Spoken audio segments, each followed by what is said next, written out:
Argumen ketiga bumi bola, GPS dan Google Maps. GPS adalah Global Positioning System untuk mengetahui di mana posisi orang atau tempat tertentu di lokasi manapun di dunia. Disebutkan bahwa orang yang ada di ujung barat tak dapat mengirim sinyal wireless ke orang yang ada di ujung timur karena terkena lengkungan bumi. GPS pada mobile phone kita, juga pada aplikasi Uber, Gojek, dan lain-lain, menggunakan berbagai aplikasi yang sudah ada. Yang paling umum adalah Google Maps. Jika ada orang mengatakan bahwa GPS Anda sebenarnya tidak menggunakan satelit, apakah Anda percaya? Kita tak perlu ngarang atau debat kusir. Mari kita dengar sendiri apa yang dikatakan oleh Google tentang Google Maps. Google Maps for mobile has solved this problem with a new beta feature called My Location. Instead of you telling Google your location, Google displays your location on the map with a click of a button, and it doesn't require GPS. Dengar sendiri kan? Ternyata My Location pada Google tidak menggunakan GPS, tidak menggunakan satelit. Ini adalah penjelasan resmi dari Google. Anda bisa search di YouTube, ketik Google Maps for Mobile with My Location. Lantas, bagaimana Google Maps, Gojek, Uber, dan lain-lain bisa bekerja pada HP kita dengan begitu canggihnya? Mari kita dengarkan lanjutan penjelasan Google bagaimana mereka melakukannya.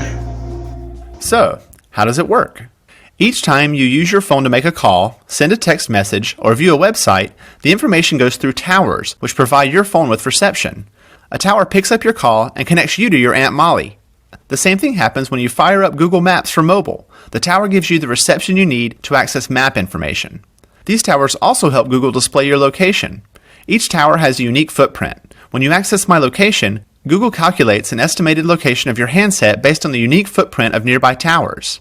It's not GPS. It's not GPS. It's not GPS. Dengar sendiri kan? Ternyata Google tidak menggunakan GPS.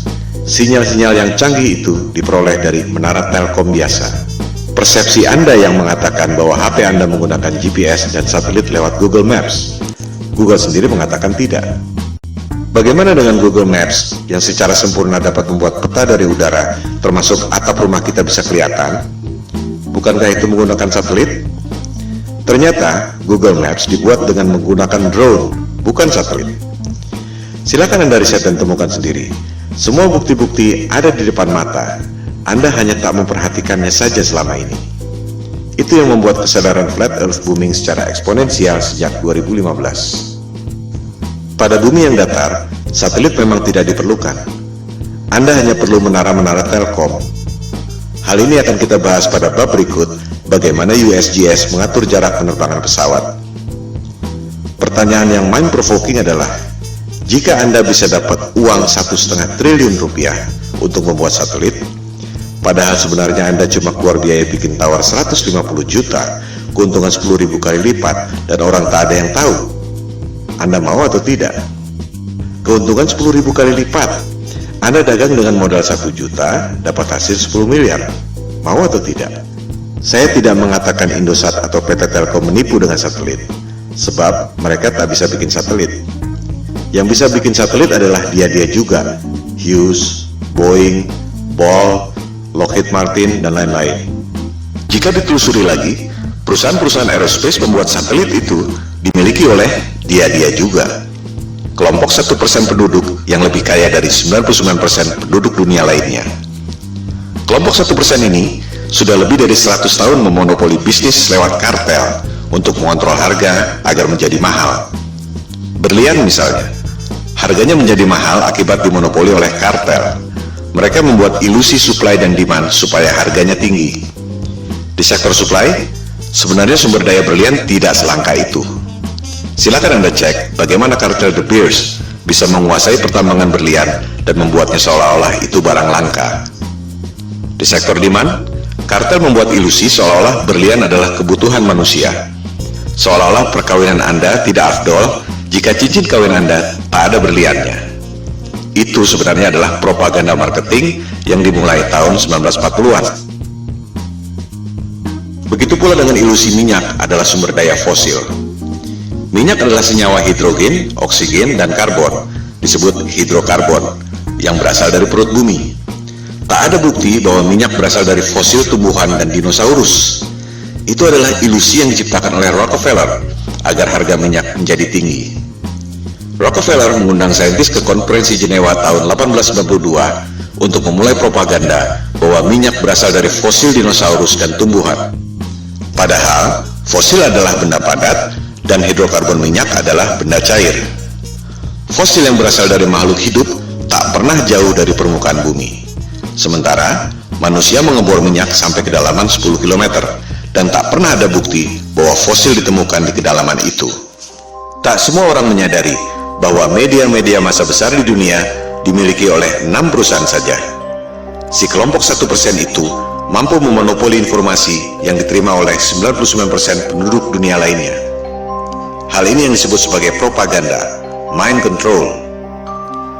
Jika kelompok super kaya yang 1% itu, atau disebut elit global, mampu mencuci otak Anda lewat pendidikan, media massa, dan film-film, ilusi marketing yang membuat harga berlian dan harga minyak menjadi tinggi, apakah mereka tak mampu membuat ilusi tentang satelit? Kembali pada soal GPS.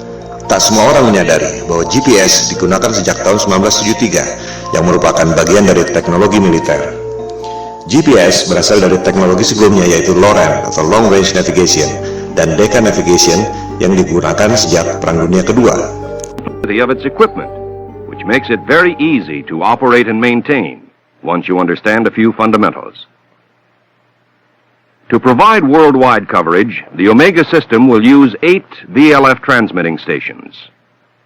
One in Norway, another in Trinidad, one in Hawaii, and another in north-central United States.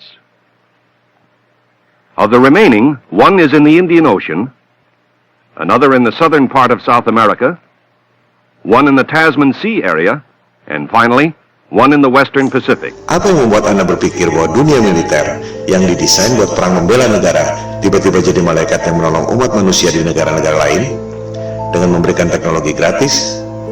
Disinilah jelinya the global elites yang sudah lebih dari 100 tahun memperoleh profit dengan cara menipu orang, scam, money laundering, transaksi fiktif, you name it. Demikian halnya dengan NASA. Apa yang membuat Anda berpikir bahwa NASA adalah badan eksplorasi yang bekerja untuk kepentingan dunia? Siapakah NASA? Coba kita lihat keterangan di webnya sendiri. Jelas ditulis di situ bahwa tujuan pembentukan NASA tahun 1958 adalah berkaitan dengan Perang Dingin, di mana Rusia berhasil meluncurkan Sputnik tahun 1957. Majalah Times menjelaskannya lebih gamblang. Judulnya, Alasan yang Menyedihkan Tapi Familiar tentang Pembentukan NASA. Disebutkan, tujuannya sangat membumi, yaitu office politics, bukan untuk kepentingan umat manusia di dunia. Budget NASA 2016 adalah 19,3 miliar dolar atau sekitar 256 triliun per tahun. Hasilnya, kebanyakan adalah propaganda CGI. Motivasinya, ada 256 triliun motivasi di situ. Bisnis adalah bisnis, di mana ada peluang, pasti banyak kepentingan. Bukan hanya pegawai-pegawainya, tapi juga kontraktor-kontraktor besarnya. Roket memang diluncurkan, tapi jika diperhatikan, arahnya tak pernah lurus ke atas, selalu melengkung dan akhirnya horizontal. Karena memang tak pernah lewat dari low Earth orbit, sekitar 500 km dari permukaan bumi. Seperti yang dikatakan Times tadi, tujuan pendirian NASA sangat membumi, yaitu office politics. Pertanyaannya, untuk politik dan kepentingan siapa? Seperti yang telah disebutkan di awal, persoalan flat earth ini bukan debat kusir, bukan omong kosong, bukan adu ego, bukan adu pintar, melainkan ada hal lain yang lebih fundamental yang sangat berhubungan dengan kehidupan kita. Pada pembahasan selanjutnya, di video-video berikutnya, kita akan membahas hal ini. Ilusi bumi berbentuk globe memang sengaja dibuat oleh para globalis atau biasa disebut elit global. Mereka lah yang membuat berbagai krisis, perang, termasuk menjauhkan manusia dengan ketuhanan lewat dogma-dogma sains modern dan ilusi bumi globe. Kita sebenarnya tak perlu bayar biaya telekomunikasi mahal-mahal, tak perlu bayar listrik mahal-mahal, tak perlu bayar bensin mahal-mahal. Teknologinya sudah ada dari tahun 1898, dibuat oleh manusia paling jenius yang pernah lahir di muka bumi, yaitu Nikola Tesla.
Seperti yang telah dikemukakan tadi, kita sebenarnya tak perlu bayar listrik mahal-mahal, tak perlu bayar biaya telekomunikasi mahal-mahal, tak perlu bayar bensin mahal-mahal. Teknologinya sudah ada sejak tahun 1898 yang dibuat oleh Nikola Tesla. Itu sebabnya ia dikucilkan oleh JP Morgan, salah satu pentolan elit global. Hal-hal seperti itulah yang dilakukan agar kelompok yang 1% itu bisa mengontrol 99% penduduk dunia lainnya. Berbagai manipulasi dan propaganda mind control dilakukan, seperti membuat ilusi supply dan demand, ilusi satelit, ilusi GPS, ilusi bumi berbentuk globe, ilusi bahwa mereka adalah kelompok adidaya yang sudah mampu melakukan eksplorasi ruang angkasa. Bangkitnya kesadaran flat earth merupakan ancaman bagi mereka. Oleh sebab itulah pemaparan ini diberi judul Konspirasi Bumi Datar. We don't have time for a meeting of the Flat Earth Society. Soal foto-foto CGI, satelit, dan GPS yang sudah kita bahas adalah soal teknologi, belum masuk pada sains yang sebenarnya. Kita akan membahas pada episode berikut. Sementara ini, kita tutup argumen GPS dan Google Maps dengan fakta bahwa Google Maps dan GPS tidak menggunakan satelit, melainkan menggunakan menara telkom biasa.